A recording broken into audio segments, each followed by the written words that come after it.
ಸ್ನೇಹಿತರೆ, ಚರಿತ್ರೆ ಮತ್ತೊಂದು ವಿಡಿಯೋಗೆ ನಿಮಗೆಲ್ಲ ಪ್ರೀತಿಯ ಸ್ವಾಗತ. ಆಸ್ಪತ್ರೆಗಳು ತುಂಬಿ ತುಳುಕುತ್ತಿದೆ. ಬೆಡ್ಗಳು ಖಾಲಿ ಇಲ್ಲ. ಆಸ್ಪತ್ರೆಯ ಹೊರಗಡೆ ಕೂಡ ವೈದ್ಯರು ಚಿಕಿತ್ಸೆ ನೀಡ್ತಾ ಇದ್ದಾರೆ. ಮತ್ತೊಂದು ಕಡೆಯಲ್ಲಿ ಶವಾಗಾರದಲ್ಲಿ ಸರತಿ ಸಾಲುಗಳು ಕಂಡುಬರ್ತಾ ಇದೆ. ಹೆಣಗಳನ್ನು ಸುಡೋದಕ್ಕೆ ಕೂಡ ಲೈನ್ನಲ್ಲಿ ನಿಲ್ಲಬೇಕಾದ ಅನಿವಾರ್ಯತೆ ಎದುರಾಗಿದೆ.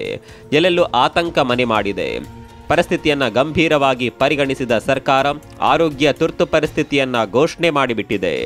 ಅರೆ, ಕೊರೋನಾ ಸಂದರ್ಭದ ಚಿತ್ರಣವನ್ನ ಈಗ ಮತ್ತೊಮ್ಮೆ ಯಾಕೆ ನೆನಪು ಮಾಡ್ತಾ ಇದ್ದೀರಿ? ಅಂದಿನ ದಿನಗಳ ಕರಾಳತೆ ಮತ್ತೆ ನೆನಪು ಮಾಡೋದಕ್ಕೆ ಹೋಗಬೇಡಿ. ಅದು ಭೂಮಿಯ ಇತಿಹಾಸದ ಕರಾಳ ಅಧ್ಯಾಯ.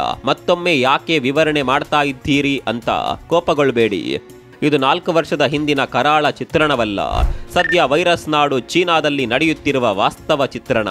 ರೋಗಗ್ರಸ್ತ ದೇಶ ಚೀನಾ ಮತ್ತೊಮ್ಮೆ ವೈರಸ್ ಕೂಪಕ್ಕೆ ಬಿದ್ದುಬಿಟ್ಟಿದೆ.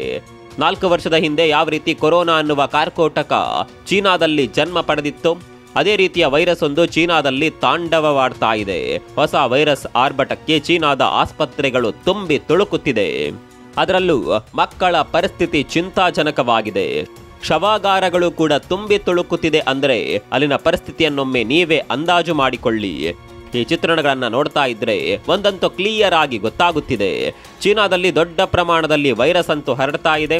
ಚೀನಾ ಎಷ್ಟೇ ಮುಚ್ಚಿಡುವ ಪ್ರಯತ್ನ ಮಾಡಿದ್ರೂ ನೈಜ ಪರಿಸ್ಥಿತಿ ಜಗತ್ತಿನ ಮುಂದೆ ಬರ್ತಾ ಇದೆ. ಕೋವಿಡ್ನ ಕರಾಳ ದಿನಗಳ ನೆನಪು ಇನ್ನೂ ನೆನಪಿನಲ್ಲಿ ಇರುವಾಗಲೇ ಚೀನಾದಲ್ಲಿ ಮತ್ತೊಂದು ಕರಾಳ ಅಧ್ಯಾಯ ಶುರುವಾಗಿದೆ. ಅಷ್ಟಕ್ಕೂ ಚೀನಾದಲ್ಲಿ ಆರ್ಭಟ ಮಾಡ್ತಾ ಇರುವ ಹೊಸ ವೈರಸ್ ಯಾವುದು? ಈ ವೈರಸ್ ಕೊರೋನಾಗಿಂತಲೂ ಡೇಂಜರಸ್ಸಾ? ಈ ವೈರಸ್ ಸೋಂಕು ತಗುಲಿದ್ರೆ ಪ್ರಾಣಕ್ಕೆ ಅಪಾಯ ಇದೆಯಾ? ಸೋಂಕಿನ ಗುಣಲಕ್ಷಣಗಳೇನು? ಭಾರತಕ್ಕೂ ಇದರಿಂದ ಅಪಾಯ ಇದೆಯಾ? ಎಲ್ಲವನ್ನ ಡೀಟೇಲ್ ಆಗಿ ತೋರಿಸ್ತೀವಿ ನೋಡಿ.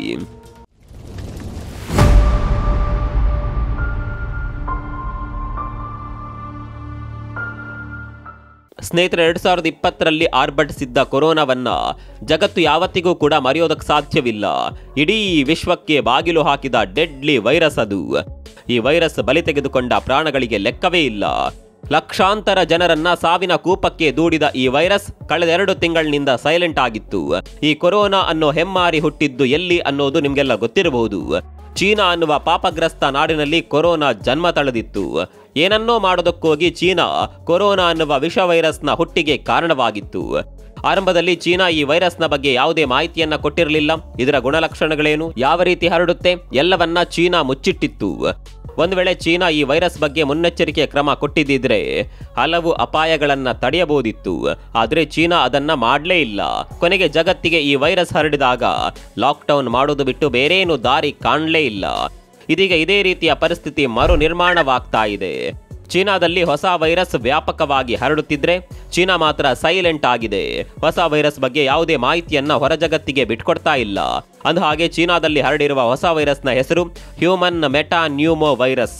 ಇದೇ ವೈರಸ್ ಈಗ ಚೀನಾದಾದ್ಯಂತ ರಣವೇಗದಲ್ಲಿ ಹಬ್ಬುತ್ತಿದೆ.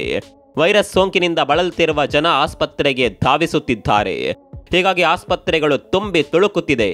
ಹೀಗೆ ಆಸ್ಪತ್ರೆಗೆ ಚಿಕಿತ್ಸೆ ಪಡೆಯೋದಕ್ಕೆ ಬಂದವರು ಮನೆಗೆ ವಾಪಸ್ ಹೋಗ್ತಾರೆ ಅನ್ನುವ ಗ್ಯಾರಂಟಿ ಕೂಡ ಇಲ್ಲ. ಈ ಸೋಂಕು ತಗುಲಿರುವ ಜನ ಜೀವವನ್ನ ಕೂಡ ಕಳೆದುಕೊಳ್ತಾ ಇದ್ದಾರೆ. ಹೀಗಾಗಿ ಚೀನಾದಲ್ಲಿರುವ ಶವಾಗಾರಗಳು ಭರ್ತಿಯಾಗಿವೆ. ಹೆಣಗಳನ್ನ ಸುಡೋದಕ್ಕೆ ಕೂಡ ಜಾಗ ಸಿಗ್ತಾ ಇಲ್ಲ. ಅಂದಹಾಗೆ ಕೊರೋನಾ ವೈರಸ್ನ ರೀತಿಯೇ ಈ ಹೊಸ ವೈರಸ್ ಕೂಡ ಮಕ್ಕಳು ಹಾಗೂ ವೃದ್ಧರನ್ನ ಟಾರ್ಗೆಟ್ ಮಾಡ್ತಾ ಇದೆ. ಅದರಲ್ಲೂ ರೋಗ ನಿರೋಧಕ ಶಕ್ತಿಯ ಕೊರತೆ ಇರುವವರ ಮೇಲೆ ಹೆಚ್ಚಾಗಿ ಅಟ್ಯಾಕ್ ಮಾಡ್ತಾ ಇದೆ. ಹಾಗೆ ನೋಡ್ಲಿಕ್ಕೆ ಹೋದ್ರೆ ಕೊರೋನಾಗೂ ಈ ವೈರಸ್ಗೂ ಹೆಚ್ಚಿನ ವ್ಯತ್ಯಾಸವೇನು ಇರೋದಿಲ್ಲ. ಸದ್ಯಕ್ಕೆ ಸಿಕ್ಕಿರುವ ಮಾಹಿತಿ ಪ್ರಕಾರ ಕೆಮ್ಮುವಾಗ ಅಥವಾ ಸೀನುವಾಗ ಹೊರಬರುವ ಕಣಗಳಿಂದ ಈ ಸೋಂಕು ಹರಡುತ್ತೆ. ಸೋಂಕಿತರ ಸಂಪರ್ಕಕ್ಕೆ ಬರೋದ್ರಿಂದ ಹಾಗೂ ಕಲುಷಿತ ವಾತಾವರಣಕ್ಕೆ ತೆರೆದುಕೊಳ್ಳೋದ್ರಿಂದಲೂ ಈ ಹೊಸ ವೈರಸ್ ತಗುಲುವ ಸಾಧ್ಯತೆ ಇದೆ. ಯಾವ ರೀತಿ ಕೊರೋನಾದ ಲಕ್ಷಣಗಳು ಕಂಡು ಬರ್ತಾ ಇತ್ತೋ ಅದೇ ರೀತಿಯ ಲಕ್ಷಣಗಳು ಈ ಕಾಯಿಲೆಯಲ್ಲೂ ಗೋಚರಿಸುತ್ತಿದೆ. ಕೆಮ್ಮು, ಶೀತ, ಜ್ವರ, ಗಂಟಲು ನೋವು, ಉಬ್ಬಸ, ಉಸಿರಾಟದಲ್ಲಿ ತೊಂದರೆ ಸೇರಿದಂತೆ ಕೊರೋನಾದ ಲಕ್ಷಣಗಳೇ ಈ ಹೊಸ ವೈರಸ್ ಸೋಂಕಿನಲ್ಲೂ ಕಂಡುಬರ್ತಾ ಇದೆ. ಈ ಹೊಸ ವೈರಸ್ನ ಬಗ್ಗೆ ಅಧ್ಯಯನಗಳು ಕೂಡ ಶುರುವಾಗಿದೆ. ಹೀಗೆ ಅಧ್ಯಯನ ಮಾಡುವಾಗ ಅದೊಂದು ಬೆಚ್ಚಿ ಬೀಳಿಸುವ ಸಂಗತಿ ಕೂಡ ಬಯಲಾಗಿದೆ. ಅದೇನಪ್ಪ ಅಂದ್ರೆ ಈ ವೈರಸ್ ಪತ್ತೆಯಾಗಿರೋದು ಇದೇ ಮೊದಲ ಬಾರಿ ಅಲ್ಲ. ಈ ಹಿಂದೆ ಕೂಡ ವೈರಸ್ ಪತ್ತೆಯಾದ ಬಗ್ಗೆ ಮಾಹಿತಿಗಳು ಬಹಿರಂಗವಾಗಿದೆ. ಹೌದು, 2001ರಲ್ಲೇ ಚೀನಾದಲ್ಲಿ ಈಗ ಪತ್ತೆಯಾಗಿರುವ ಹೊಸ ವೈರಸ್ನ ಹೆಜ್ಜೆ ಗುರುತುಗಳು ಪತ್ತೆಯಾಗಿದ್ದವು. ಡಚ್ ಸಂಶೋಧಕರು ಬಹಿರಂಗಪಡಿಸಿರುವ ಮಾಹಿತಿ ಪ್ರಕಾರ 2001ರಲ್ಲಿ ಉಸಿರಾಟದ ತೊಂದರೆಯಿಂದ ಬಳಲ್ತಾ ಇದ್ದ ಮಕ್ಕಳಿಂದ ಸಂಗ್ರಹ ಮಾಡಿದ್ದ ಮಾದರಿಗಳಲ್ಲಿ ಈ HMPV ಸೋಂಕು ಪತ್ತೆಯಾಗಿತ್ತು. ಇನ್ನು ಕೆಲವು ಅಧ್ಯಯನದ ಪ್ರಕಾರ 2023ರಲ್ಲೂ ಕೂಡ ಇದೇ ರೀತಿಯ ವೈರಸ್ ಸೋಂಕು ಆಸ್ಟ್ರೇಲಿಯಾ, ಕೆನಡಾ, ಬ್ರಿಟನ್ ದೇಶಗಳಲ್ಲೂ ಕೂಡ ಕಂಡುಬಂದಿತ್ತು. ಹೀಗಾಗಿ ಇದು ಹೊಸ ವೈರಸ್ ಅಲ್ಲ ಅನ್ನುವ ಮಾತುಗಳು ಕೂಡ ಇದೆ.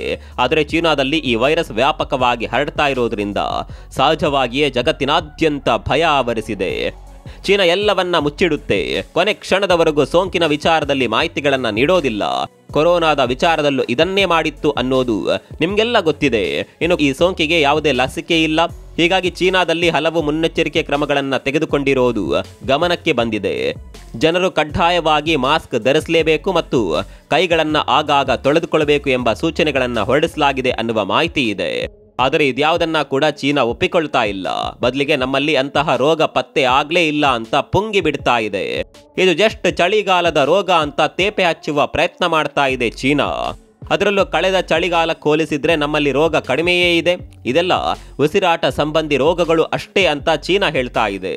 ಅಷ್ಟೇ ಅಲ್ಲ, ಯಾವುದೇ ಭಯ ಇಲ್ಲದೆ ಚೀನಾ ಪ್ರವಾಸ ಕೈಗೊಳ್ಳಬಹುದು ಅಂತ ಚೀನಾ ಹೇಳ್ತಾ ಇದೆ. ಸದ್ಯದ ಮಟ್ಟಿಗೆ ಚೀನಾ ಸುರಕ್ಷಿತವಾಗಿದೆ, ಹೀಗಾಗಿ ಯಾವುದೇ ಭಯ ಇಲ್ಲದೆ ಚೀನಾಗೆ ಬಂದು ಹೋಗಬಹುದು ಅಂತ ಚೀನಾದ ವಕ್ತಾರರು ಹೇಳ್ತಾ ಇದ್ದಾರೆ. ಇನ್ನು ಚೀನಾದಲ್ಲಿ ಆರ್ಭಟ ಮಾಡ್ತಾ ಇರುವ ಹೊಸ ವೈರಸ್ ಪಕ್ಕದ ದೇಶಗಳಿಗೂ ಹರಡುತ್ತಿದ್ಯಾ ಅನ್ನುವ ಆತಂಕ ಶುರುವಾಗಿದೆ. ಜಪಾನ್ ಸುದ್ದಿ ಮಾಧ್ಯಮಗಳು ವರದಿ ಮಾಡ್ತಾ ಇರುವ ಪ್ರಕಾರ ಸದ್ಯಕ್ಕೆ ಜಪಾನ್ನಲ್ಲಿ ಒಂದೇ ವಾರದಲ್ಲಿ 90,000ಕ್ಕೂ ಹೆಚ್ಚು ಮಂದಿಗೆ ಈ ಸೋಂಕು ತಗುಲಿದೆ. ಇನ್ನು ಹಾಂಗ್ಕಾಂಗ್ನಲ್ಲೂ ಆರ್ಭಟ ಜೋರಾಗಿಯೇ ಇದೆ. 70,000ಕ್ಕೂ ಹೆಚ್ಚು ಮಂದಿಗೆ ಸೋಂಕು ತಗುಲಿದೆ ಅನ್ನುವ ಮಾಹಿತಿ ಇದೆ. ಈ ದೇಶಗಳಲ್ಲೆಲ್ಲ ಚಳಿಗಾಲ ಇರೋದ್ರಿಂದ ಸಹಜವಾಗಿಯೇ ಈ ಹೊಸ ವೈರಸ್ ಸೋಂಕು ವೇಗದಲ್ಲಿಯೇ ಹರಡುತ್ತಿದೆ ಅಂತ ತಜ್ಞರು ಹೇಳ್ತಿದ್ದಾರೆ. ಇನ್ನು ಈ ರೋಗ ಯಾವ ರೀತಿ ಹರಡುತ್ತೆ ಅಂತ ಕೇಳಿದ್ರೆ ಸೇಮ್ ಟು ಸೇಮ್ ಕೊರೋನಾ ಹರಡಿದಂತೆಯೇ ಈ ರೋಗ ಕೂಡ ಹರಡುತ್ತೆ. ಕೆಮ್ಮು, ಸೀನುವಿಕೆ, ಕೈಕುಲುಕುವುದು ಅಥವಾ ವ್ಯಕ್ತಿಯ ನಿಕಟ ಸಂಪರ್ಕ, ಸೋಂಕಿತ ಬಾಯಿ, ಮೂಗು ಮತ್ತು ಕಣ್ಣುಗಳನ್ನು ಸ್ಪರ್ಶ ಮಾಡಿದರೆ ಸೋಂಕು ತಗುಲುವ ಸಾಧ್ಯತೆ ಇದೆ. ಇನ್ನು ಚೀನಾದಲ್ಲಿ ಯಾವುದಾದ್ರೂ ಒಂದು ರೋಗ ಹರಡೋದಕ್ಕೆ ಶುರುವಾದರೆ ಇಡೀ ಜಗತ್ತಿನಲ್ಲಿ ಒಂದು ರೀತಿಯ ಆತಂಕ ಮನೆ ಮಾಡುತ್ತೆ.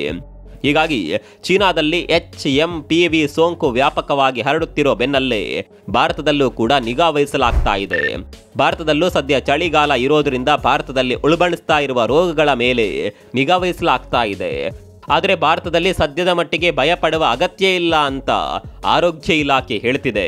ಈ ಬಗ್ಗೆ ಮಾಹಿತಿ ನೀಡಿರುವ ದೇಶದ ಆರೋಗ್ಯ ಇಲಾಖೆ, ದೇಶದಲ್ಲಿ 2024ರ ಡಿಸೆಂಬರ್ನಲ್ಲಿ ಉಸಿರಾಟ ಸಂಬಂಧಿ ಸಮಸ್ಯೆಗಳು ಅಧಿಕ ಸಂಖ್ಯೆಯಲ್ಲಿ ವರದಿಯಾಗಿಲ್ಲ. ಪ್ರಸ್ತುತ ಪರಿಸ್ಥಿತಿ ಅಪಾಯಕಾರಿಯಾಗಿಲ್ಲ. ಒಂದೊಮ್ಮೆ ಸಮಸ್ಯೆ ಉಲ್ಬಣಿಸಿದ್ರೂ ನಮ್ಮ ಆಸ್ಪತ್ರೆಗಳಲ್ಲಿ ಅದಕ್ಕೆ ಬೇಕಾದಷ್ಟು ವ್ಯವಸ್ಥೆಗಳು ಲಭ್ಯವಿದೆ ಅಂತ ಹೇಳಿದೆ. ಹಾಗೆ ನೋಡಿದರೆ ಚೀನಾದಲ್ಲಿ ವೈರಸ್ ರೋಗಗಳು ಹರಡುತ್ತಲೇ ಇರುತ್ತವೆ. ಕೊರೋನಾ ಬಂದ ಬಳಿಕ ಕೂಡ ಹಲವು ಬಾರಿ ವೈರಸ್ ಸೋಂಕು ಚೀನಾದಲ್ಲಿ ಹರಡಿತ್ತು. ಆದರೆ ಇದರಿಂದ ಭಾರತಕ್ಕೇನು ತೊಂದರೆ ಆಗಿರಲಿಲ್ಲ. ಹೀಗಾಗಿ ಸದ್ಯಕ್ಕಂತೂ ಭಾರತದಲ್ಲಿ ಆತಂಕ ಇಲ್ಲ. ಹಾಗಂತ ನಿರ್ಲಕ್ಷ್ಯ ಮಾಡುವ ಹಾಗೆ ಕೂಡ ಇಲ್ಲ. ಚೀನಾದಲ್ಲಿ ಹರಡುವ ವೈರಸ್ಗಳು ಯಾವತ್ತಿಗೂ ಡೇಂಜರ್. ನಮ್ಮ ಮುನ್ನೆಚ್ಚರಿಕೆಯನ್ನ ನಾವು ವಹಿಸಿಕೊಳ್ಳಲೇಬೇಕಿದೆ. ಈ ಬಗ್ಗೆ ನಿಮ್ಗೆ ಏನನ್ಸುತ್ತೆ? ಕಾಮೆಂಟ್ ಮಾಡಿ.